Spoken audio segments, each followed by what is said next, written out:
होतं जाहीर किती झालं तुम्हाला काय मिळालं का?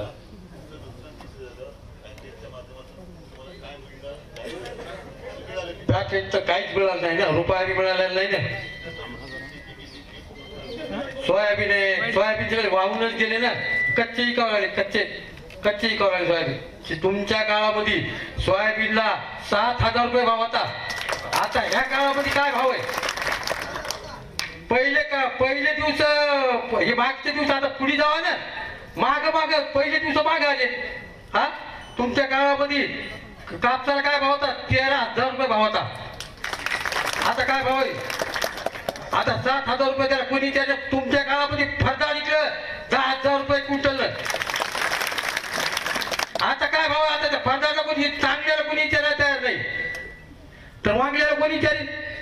हा, तुमच्या काळामध्ये खूप सुविधा होत्या, आता काय नाही. तुमच्या काळामध्ये अंगठा द्यायला तर कर्जमाफ झालं. आता तर बायको बेजार, नवरा बेजार अंगठा द्यायला. बायको ते काही नाही, रात्रंदिवस लोक बेजार येतात.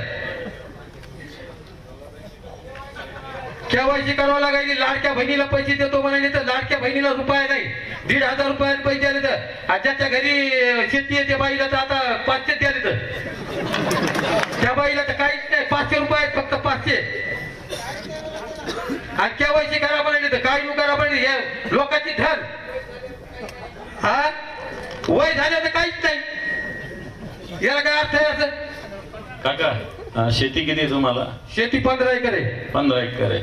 नुकसान सगळं 15 एकर. अहो किती तुम्हाला आता देऊन दाखवतो. चला तुम्ही, कापूस झोपलेला आहे आता नदीच्या कडीला, कोणी यायला तयार नाही तिथं. पण तुमच्या खात्यात काही पैसे जमा झाले? काही रुपये नाही जमा झाला. बघायच कोणी आणलं तर रुपया कुठून जमा होईल? पंचनामे झाले होते? पंचनामे सुद्धा बघितलं नाही ते येऊन बनवत. अजून तुमच्या खात्यात 1 रुपया आलेला नाही? आलाच नाही. इतर ह्या लोकांना सगळ्या बाकीच्या बायात काय म्हणाल तुम्ही? ठीक आहे, जरा बघा. हा, बोला ना, बोला.